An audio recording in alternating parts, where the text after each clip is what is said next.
Astaghfirullah. Tiga manusia jangan pernah disakiti. Tiga manusia ini jangan pernah dizalimi. Karena kalau sampai kita berbuat zalim kepada tiga manusia ini, berdampak buruk di dunia dan juga di akhirat. Yang ketiga manusia. Ma'asyiral muslimin wal muslimat rahimakumullah.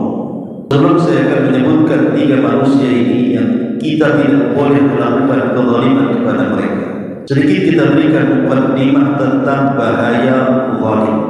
Di dalam hadis qudsi Allah Subhanahu wa taala berfirman, "Inni haramtu dzulma 'ala nafsi wa ja'altuhu muharraman bainakum fala tadhalamu." Sesungguhnya aku telah mengharamkan kezaliman kepada diri, dan aku haramkan juga kezaliman terjadi di antara kalian. Jadi zalim itu perkara yang diharamkan Allah, baik untuk dirinya ataupun untuk hamba-hambanya. Makanya Allah tidak pernah berbuat zalim kepada hamba-hambanya. Maka begitu juga kita dilarang untuk melakukan kezaliman. Lah di antara bahaya zalim itu adalah bahwa doa-doa orang-orang yang pernah kita zalimi, kalau dia berdoa dan memanjatkan doa kepada Allah Subhanahu wa taala, maka antara dia dengan Allah tidak ada penghalang sedikit. Satu hari Nabi sallallahu alaihi wasallam ketika hendak melepas Mu'adz bin Jabal radhiyallahu anhu dan Abu Musa al-Asy'ari untuk berangkat berdakwah ke negeri Yaman, banyak Nabi SAW menasihati Mu'adz dan juga Abu Musa. Lah salah satu nasihat Rasul kepada keduanya sebelum berangkat berdakwah ke negeri Yaman, Rasul mengatakan, "Fattaki da'watal mazlum." Hati-hati dari doa-doa orang-orang yang zalimi di Yaman sana. Padahal di negeri Yaman kali itu belum ada seorang muslim, semua orang kafir. Tapi Nabi SAW katakan kepada Mu'adz, hati-hati dari doa-doa orang yang zalim.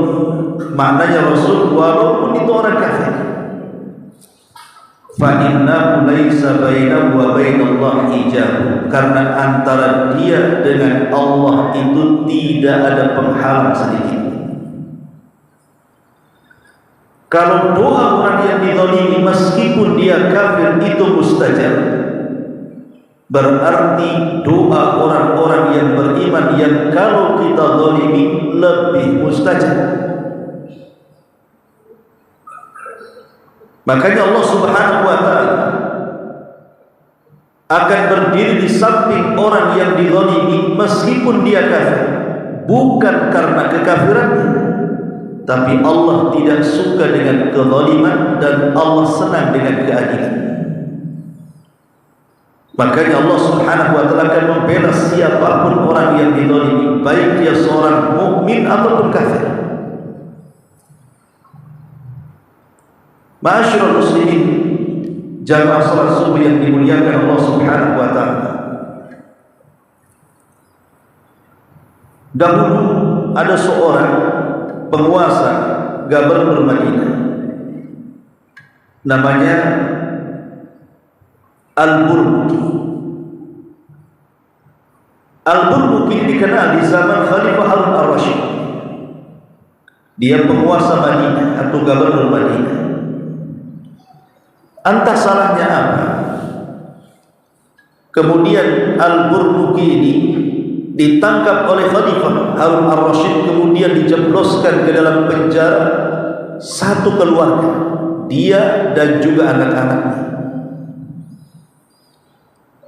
Ketika dalam penjara, putranya namanya Khalid Al-Burbuki mengatakan kepada ayahnya, "Ya abati, wahai ayahku, ba'dal izz, setelah kita mendapatkan kemuliaan di dunia, manusia menghormati kita, manusia memandang kita, manusia memuliakan kita, tiba-tiba kita berada di dalam penjara dan dihujat manusia. Ada apa ini?" Maka ayahnya mengingatkan anaknya, "Ya bunayya, dakwatul mazlum."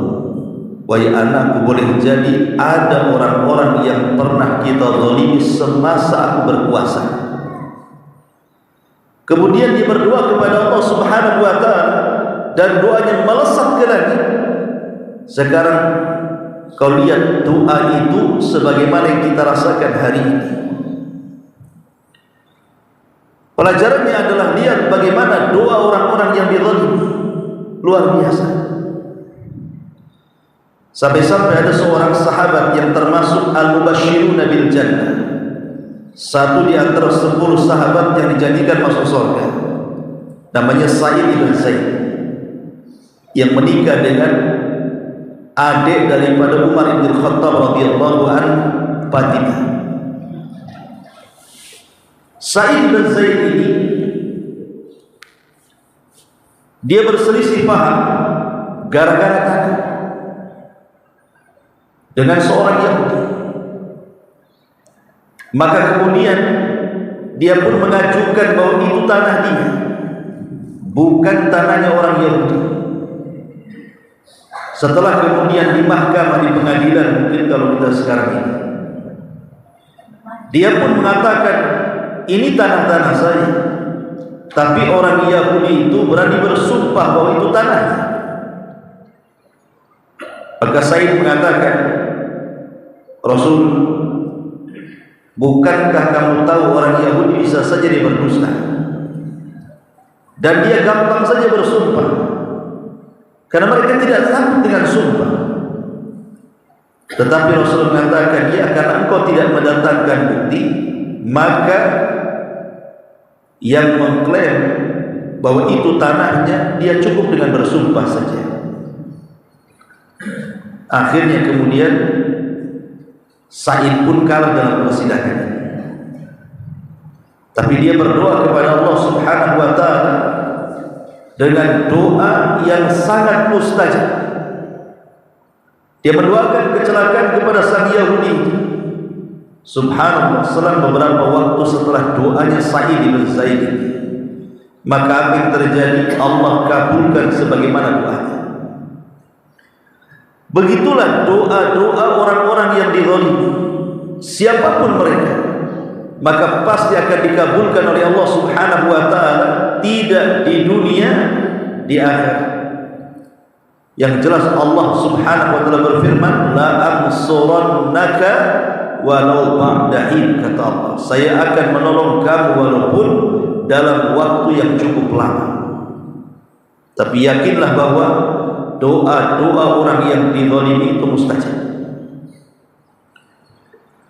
Dari sini, ma'asyiral muslimin wal muslimat rahimani wa rahimakumullah, maka ada 3 manusia jangan pernah kita zalimi, jangan pernah kita sakiti.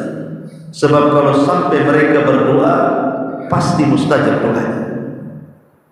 Yang pertama, awliyaullah azza wa jalla. Mereka adalah para wali-wali Allah. Siapa wali-wali Allah? Allah mengatakan, ala inna awliya Allah la khawfun alaihim wa lahum yahzanun alladzina amanu wa kanu yattaqun. Wali-wali Allah Subhanahu wa ta'ala adalah, Allah Subhanahu wa ta'ala katakan dalam Quran, ingatlah wali-wali Allah adalah mereka orang-orang yang tidak pernah dihinggapi dengan perasaan takut dan sedih hati, dan mereka adalah orang-orang yang beriman dan orang-orang yang bertakwa. Berarti definisi Al-Quran tentang wali Allah adalah setiap orang yang beriman dan setiap orang yang bertakwa, merekalah wali-wali Allah. Jangan pernah digambarkan wali-wali Allah itu terbatas. Wali-wali Allah itu banyak. Dan jangan pula kita katakan bahwa wali-wali Allah itu manusia-manusia tertentu. Tidak, semua manusia bisa jadi wali Allah, baik Anda laki-laki atau perempuan. Syaratnya cuma 2, beriman dan bertakwa kepada Allah. Kalau kita beriman dan bertakwa, dan betul-betul beriman dan bertakwa, melaksanakan perintah, menjauhi larangan, menikmati yang dihalalkan, menjauhkan yang diharamkan, maka kita akan menjadi wali Allah. Jadi wali Allah Subhanahu wa taala bukan yang digambarkan di masyarakat. Orang yang punya karamah tertentu. Mungkin dia bisa terbang, mungkin dia bisa berjalan di air, mungkin dia kebal bacok, mungkin kebal bakar. Tidak, karena keanehan di dunia ini ada 5. Keanehan di dunia ini ada 5. Pertama, mukjizat dan irhasat. Mukjizat dan irhasat itu milik para nabi. Kalau irhasat keanehan sebelum diangkat menjadi nabi, kalau mukjizat keanehan setelah diangkat menjadi nabi. Seperti Nabi SAW mampu membelah bulan menjadi 2, itu mukjizat. Kemudian ketika Abraha menyerang Ka'bah, tiba-tiba datang burung ababil dan menghancurkan pasukan Abraha, itu namanya irhasat. Lah, 2 keanehan ini khusus para nabi. Yang kedua ada namanya karamah. Lah, karamah ini dikhususkan kepada para wali-wali Allah, mereka orang-orang yang beriman dan bertakwa. Dan karamah ini tidak mesti ada pada wali-wali Allah. Banyak juga wali-wali Allah tidak punya karamah. Dan ingat bahwa belum tentu wali Allah yang mendapatkan karamah lebih mulia dibandingkan wali Allah yang tidak ada karamah. Contoh umpamanya para sahabat Abu Bakar, Umar, Utsman dan banyak para sahabat yang lain tidak dikenal karamahnya. Tapi ada generasi tabi'in, umpamanya contoh saja Uwais ibn Amir al-Qarani, itu dikenal karamahnya. Tapi apakah kemudian Uwais lebih mulia dibandingkan Abu Bakar yang tidak nampak karamahnya? Ya tidak, karena sahabat lebih mulia dibandingkan tabi'in. Artinya belum tentu orang yang punya karamah lebih mulia dibandingkan orang yang tidak punya karamah. Karena karamah itu bukan menunjukkan kemuliaan seorang wali. Itu hanya pertolongan dari Allah Subhanahu wa taala. Kemudian yang ketiga ada namanya maunah. Maunah itu pertolongan kepada orang-orang biasa. Ya mungkin levelnya tidak sampai wali. Tetapi terkadang pertolongan Allah itu tiba-tiba datang. Boleh jadi kita sedang di jalan yang harusnya ketabrak, rupanya tidak ketabrak. Padahal 99% prediksi harusnya mati dia. Tapi rupanya selamat pula. Lah itu namanya maunah. Pertolongan dari Allah Subhanahu wa taala. Kemudian juga ada namanya al-ihanah. Ihanah ini keanehan dari Allah Subhanahu wa taala tapi dalam bentuk menghinakan. Seperti yang terjadi di zaman akhir-akhir kehidupan Nabi SAW ketika muncul seorang nabi palsu namanya Musailamah al-Kadzdzab. Jadi ada nabi palsu namanya Musailamah al-Kadzdzab. Kita tahu bahwa Musailamah al-Kadzdzab adalah di antara nabi-nabi palsu di zaman itu yang paling banyak pengikut. Jadi ada pengikutnya Musailamah al-Kadzdzab itu buta matanya sebelah. Kita tahu bahwa banyak yang datang kepada Rasul yang buta matanya kemudian diludahi Rasul sembuh. Lah pengikut Musailamah ini saking yakinnya Musailamah al-Kadzdzab itu nabi padahal dia nabi palsu, dia ingin menyembuhkan matanya. Datang Musailamah al-Kadzdzab meniru nabi, minta supaya diludahi. Setelah kemudian diludahi oleh Musailamah, bukannya sembuh malah buta dua-duanya. Itu namanya ihanah. Berarti si Musailamah itu bukan nabi asli. Dia nabi palsu, diberikan keanehan tapi dalam rangka menghina. Harusnya dari situ tahu bahwa itu nabi palsu kan begitu. Nah, itu namanya ihanah. Lah ada yang terakhir disebut sihir. Itu keanehan juga sihir. Tapi diberikan kepada para dukun, para normal, para bomo dan ini kesyirikan. Jadi kembali bahwa wali-wali Allah itu adalah mereka orang-orang yang beriman dan bertakwa. Mungkin di antara kita di sini ada wali-wali Allah, kan wali-wali Allah itu tidak tahu. Seorang wali tidak tahu dia wali. Bisa saja kemudian kita pandang dia orang biasa, rupanya wali Allah Subhanahu wa taala. Karena mungkin keimanannya, ketakwaannya, ibadahnya, ketaatannya yang ikhlas kepada Allah Subhanahu wa taala, yang kita tidak tahu, mungkin dia punya amalan yang kita tidak punya. Lah oleh karena itulah maka kita hanya bisa melihat zahirnya saja. Jadi kalau zahirnya orang ini nampak kok sering ke masjid, sering sholat, nampak taatnya, sering berzikir, membaca Quran, jangan sakiti orang-orang seperti ini.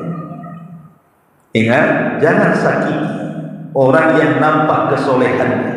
Walaupun dia bukan ustaz, walaupun dia bukan kiai, bukan tuan guru, mungkin dia orang biasa tapi nampak kesolehannya, akhlaknya bagus, ibadahnya juga oke. Sebab kalau seandainya kita menyakiti orang-orang seperti ini, rupanya mereka adalah wali-wali Allah, maka Allah Subhanahu wa taala berfirman dalam hadis qudsi, apa kata Allah Subhanahu wa taala, man 'adali waliyan faqad adzantuhu bil harb. Maka barang siapa yang memusuhi wali-wali, kata Allah, maka dia telah mengumandangkan perang melawan. Siapa yang menang melawan perang bersama Allah?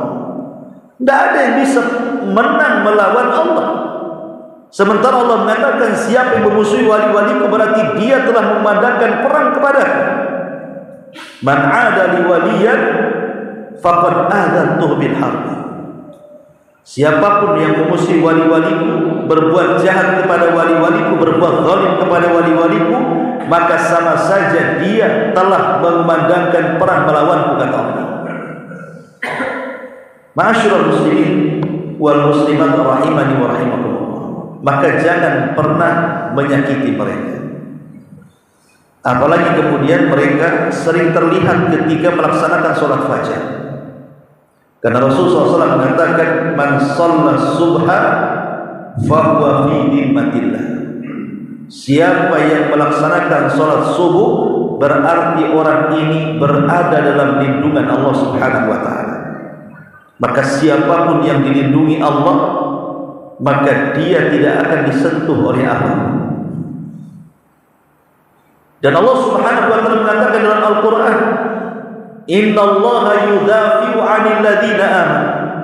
Allah akan membela orang-orang yang beriman. Wa kana haqqan 'alaina nasrul mu'minin. Kewajiban bagi kami, kata Allah, menolong orang-orang yang beriman. Jadi wali-wali Allah mereka akan ditolong, mereka akan dibela oleh Allah Subhanahu wa taala. Kalau kita sampai sakiti mereka, bukan mereka yang akan membalas kita, tetapi Allah Subhanahu wa taala yang akan membalas kita, karena mereka adalah orang-orang yang dicintai Allah Subhanahu wa taala. Logikanya, umpamanya ada orang yang menyakiti istri kita, dan istri kita itu manusia yang paling kita cintai. Tentu seorang suami pasti punya kecemburuan, akan marah dia. Kalau seandainya makhluk saja, orang yang dicintai disakiti, dia bisa marah. Maka min babil aula, tentu lebih utama Allah Subhanahu wa taala akan marah apabila orang-orang yang dicintainya disakiti. Dan Allah Subhanahu wa taala kalau sudah mencintai seorang hamba, maka akan melibatkan semua malaikatnya disuruh mencintainya. Sebagaimana hadis yang ma'ruf, Nabi SAW bersabda, innallaha idza ahabba abdan nadahu Jibril. Allah itu kalau suka dengan seorang hamba, maka yang pertama kali dipanggil adalah Jibril. Kemudian Allah akan mengatakan, ya Jibril, inni uhibbu fulanan fa ahibbah. Wahai Jibril, aku suka dengan si fulan, kau juga harus suka dengan si fulan. Lihat bagaimana Allah Subhanahu wa taala meminta kepada Jibril untuk ikut menyukai orang yang disukai Allah. Maka Jibril pun ikut menyukai orang yang dicintai Allah. Cukup sampai di sini? Tidak. Jibril memanggil seluruh malaikat Allah dimanapun mereka berada. dan mengatakan, ya malaikat Allah, innallaha ahabba fulanan fahibbuhu, kata Jibril. Malaikat-malaikat Allah dimanapun kalian berada, karena Jibril ini pemimpin malaikat. Maka Jibril mengatakan, malaikat-malaikat Allah dimanapun kalian berada, ingat Allah sudah mencintai si fulan, maka kalian juga harus ikut-ikut mencintai si fulan. Maka semua malaikat pun ikut mencintai orang yang dicintai Allah Subhanahu wa ta'ala. Lihat bagaimana keutamaan orang yang mendapatkan kecintaan Allah. Allah kalau sudah mencintai hambanya akan melibatkan Jibril dan seluruh malaikat untuk mencintainya. Orang yang seperti ini kalau kita sakiti bahaya, karena dijaga oleh para malaikat. Ma'asyiral muslimin wal muslimat rahimani wa rahimakumullah. Ini yang pertama. Pokoknya jangan sakiti orang yang nampak zahirnya saleh. Apalagi rajin sholat, rajin mengaji, rajin zikir, maka jangan sakiti mereka. Itu balasannya bahaya dan bagi kehidupan kita di dunia. Yang kedua, yang tidak boleh disakiti adalah orang-orang yang ada hubungan rahim dengan kita. Dan orang yang paling dekat hubungan rahim dengan kita adalah orang tua kita. Jangan sakiti ibu bapak kita. Ini bahaya. Kalau sampai kita menzalimi kedua orang tua kita, itu akibatnya tidak di dunia, di akhirat sangat mengerikan. Di zaman Bani Israel ada seorang laki-laki namanya Jurayj. Hadisnya ma'ruf, sahih, tentang kisah Jurayj al-Abid, seorang Jurayj ahli ibadah di zaman Bani Israel. Jurayj ini tidak pernah keluar dari saumaahnya, ya mungkin masjid lah bahasa kita. Jadi di rumah itu dia membuat semacam musola atau masjid pribadi, tempat dia melaksanakan ibadah. Dia tidak pernah keluar dari rumah itu, ibadah terus. Satu hari ibunya sedang memerlukan dirinya dalam sebuah hajat, maka ibunya memanggil-manggil dan mengatakan, ya Jurayj, ya Jurayj, wahai Jurayj, wahai Jurayj, kemari. Lah kebetulan Jurayj ini sedang sholat sunnah, dan sholat juga adalah ibadah, bukan hanya disyariatkan kepada kita umat dulu juga ada sholat. Jadi Jurayj ini terpikir dalam hati, kalau saya batalkan sholat ini berarti saya durhaka kepada Allah. Tapi kalau saya tidak batalkan sholat ini, sama saja durhaka dengan kedua orang tua. Akhirnya bingung, dibatalkan atau tidak, dibatalkan atau tidak. Malah diteruskan sholatnya. Dia mengatakan lebih baik durhaka kepada orang tua dibandingkan kepada Allah. Oke, satu kali ini orang tuanya tidak marah. Orang tuanya tahu kebiasaan Jurayj, suka ibadah tidak bisa diganggu. Keesokan hari yang lainnya orang tuanya memanggil lagi. Rupanya Jurayj ini sedang sholat lagi dan tidak membatalkan sholatnya. Sampai berkali-kali akhirnya ibunya jengkel. Maka ibunya kemudian mengucapkan kalimat yang sangat buruk sekali saking jengkelnya. Biasalah orang marah kadang-kadang mengucapkan kalimat tanpa sadar, kan orang marah. Kadang-kadang baru misal dia, kenapa saya ngomong begitu tadi? Itulah orang marah. Marah ibunya dan mengatakan, ya Allah, jangan kau wafatkan si Jurayj sampai dia terfitnah dengan wanita pelacur. Akhirnya kemudian setelah lama ibunya meninggal. Kemudian setelah ibunya meninggal, banyak orang-orang yang tidak suka dengan Jurayj. Akhirnya ada orang yang hasad dengan Jurayj, kemudian menyewa seorang wanita untuk menghancurkan karakternya. Pokoknya si Jurayj, aku kasih kau uang sekian, yang penting buat dia tekuk lutut kepadamu, berzinalah dengan dia, supaya manusia tahu bahwa tidak ada orang suci. Maka wanita ini kan sudah dibayar, dia pun mulai menggoda setiap hari lewat di depan tempat ibadahnya si Jurayj dengan dandanannya, dengan kecantikannya. Tapi si Jurayj pun tetap tidak tergoda. Dia berusaha untuk tidak tergoda, imannya kuat. Akhirnya kemudian wanita ini ketika kemudian berusaha mendekat juga tidak bisa, merayu juga tidak tergoda. Akhirnya dia punya rencana lebih jahat dibandingkan itu. Di sekitar ibadahnya, peribadatan Jurayj itu ada seorang penggembala kambing. Kemudian wanita pelacur ini berzina dengan seorang penggembala kambing yang ada di sekitar tempat ibadahnya Jurayj itu. Qala Allah kemudian hamil wanita itu. Ketika wanita itu melahirkan, satu hari melahirkan, tiba-tiba wanita itu berteriak-teriak bahwa yang menghamili dia adalah Jurayj dan ini bayinya Jurayj. Berhasil memfitnah si Jurayj itu.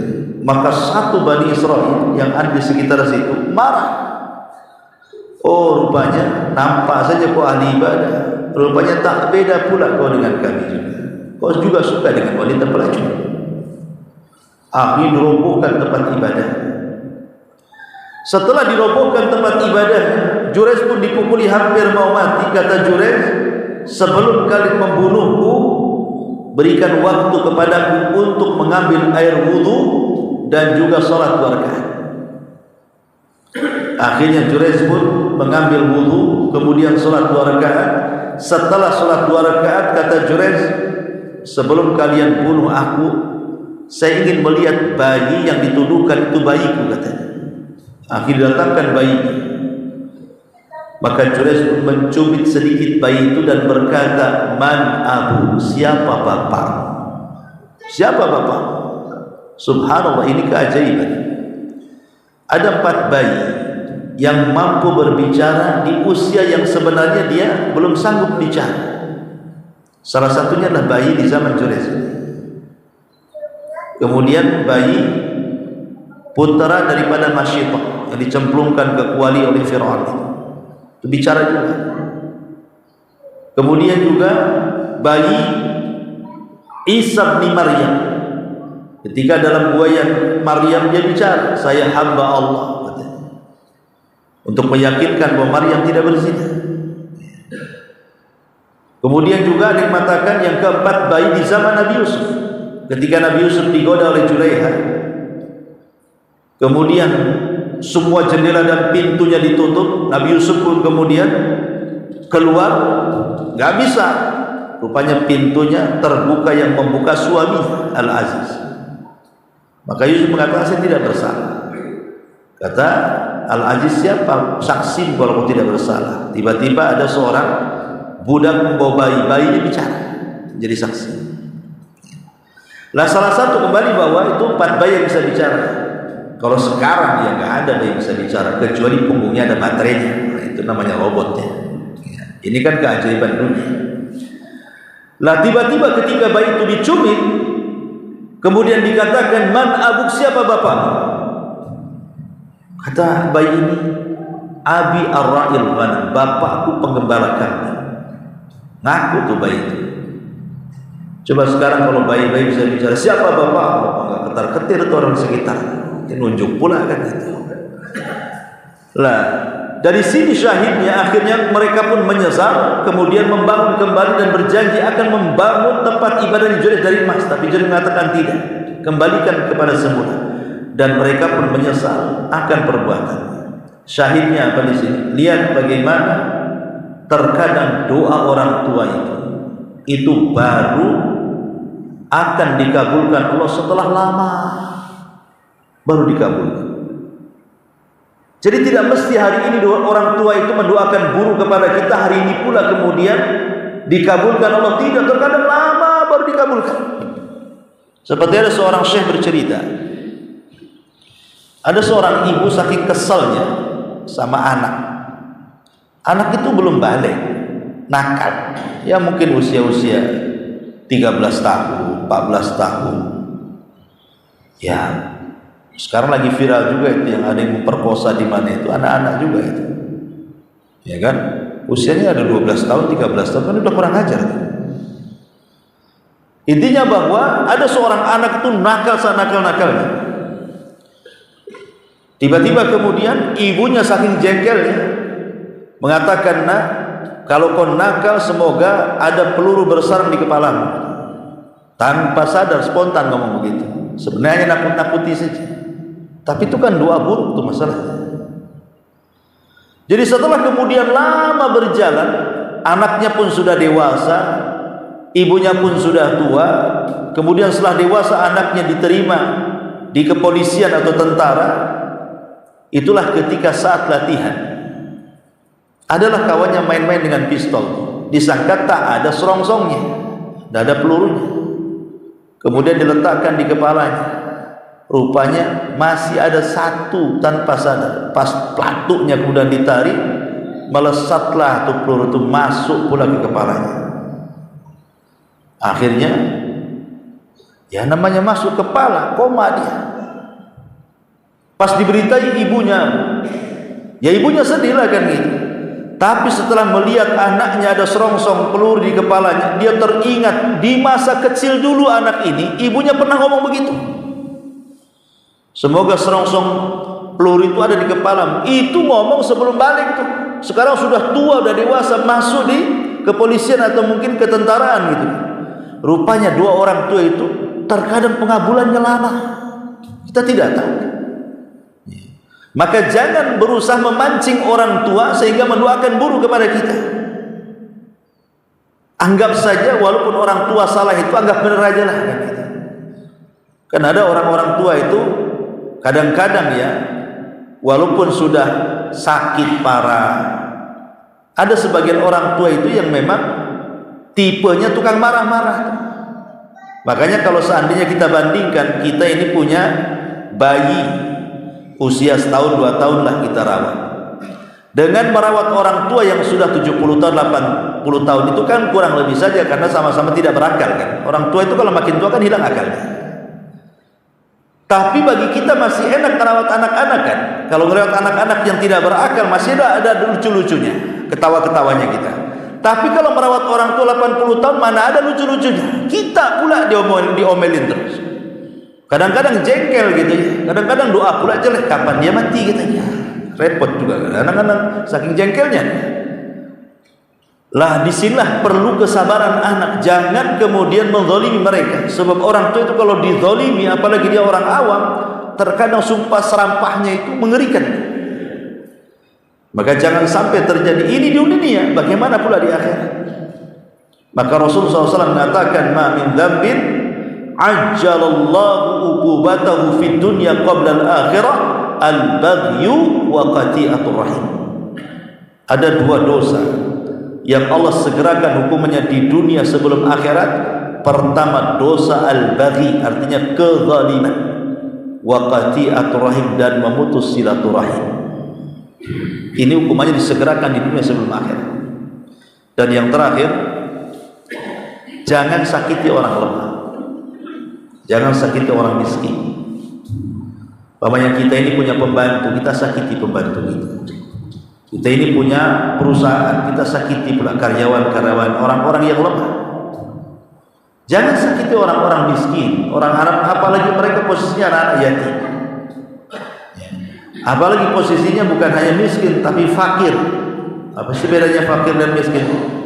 Kalau fakir itu dia tidak punya pekerjaan dan tidak ada yang dimakan, dia hanya mengandalkan dia uluran-uluran tangan saja, itu disebut fakir. Tapi kalau miskin itu punya pekerjaan, terkadang mungkin dia punya motor, punya mobil gitu ya. Mungkin tapi mobilnya untuk bekerja, tapi hasilnya tidak cukup untuk keluarga, itu disebut miskin namanya. Punya pekerjaan tapi tak cukup. Kalau fakir itu memang betul-betul tak punya pekerjaan. Tapi nama dua kalimat ini kalau disebut fakir ya miskin, kalau disebut miskin ya fakir, biasanya seperti itu ya, karena kalimat ini kalau berkumpul beda makna, kalau terpisah ya satu makna. Maka jangan pernah menyakiti orang-orang susah, orang-orang lemah, karena doa-doa mereka sangat mustajab. Allah mengatakan amma yujibul muttarra idza da'a. Siapa yang akan mengabulkan doa-doa yang sedang kesulitan? Kecuali Allah Subhanahu wa taala. Bahkan rubba asy'atha aghbar law aqsama 'ala Allah la abarra. Kata Rasul, terkadang kita lihat ada orang yang rambutnya compang-camping, pakaiannya tidak beres gitu. Saking tidak punya pakaian, tidak terurus juga badannya. Tapi ada orang-orang yang kalau bersumpah model orang kayak gini pasti dikabulkan doanya, kata Rasul. Kita tidak tahu orang-orang fakir di sekitar kita itu ada orang-orang yang mustajab doa. Makanya kenapa kalau kita ini membantu mereka bersedekah kepada mereka, kemudian mereka mendoakan doa terbaik untuk kita berbahagia, terkadang di antara mereka ada yang mustajab doanya. Dan ketika kita sedekah kepada orang kafir, bukan mereka yang butuh dengan kita, kita yang butuh dengan doa mereka. Kadang-kadang aneh orang bersedekah itu, seolah-olah dia paling berjasa ketika bersedekah itu. Tidak. Ya, yang berjasa itu orang yang kita sedekahi, karena mereka mendoakan kita. Kita kan butuh doa mereka kan gitu. Kalau kita tidak bersedekah kepada mereka, kapan mereka mendoakan kita? Supaya mereka mendoakan kepada kita, pancing dengan sedekah. Siapa yang diuntungkan? Kita yang bersedekah. Ma'asyiral muslimin yang dimuliakan Allah Subhanahu wa taala, maka jangan pernah sakiti mereka. Karena kalau sampai menyakiti orang-orang lemah, ada sebagian orang lemah itu yang kalau mereka berdoa sangat ikhlas dan tulus, dan doa-doanya mustajab. Inilah 3 manusia, kata para ulama, jangan pernah disakiti. Pertama, wali-wali Allah. Yang kedua, orang tua. Dan yang ketiga, orang-orang lemah.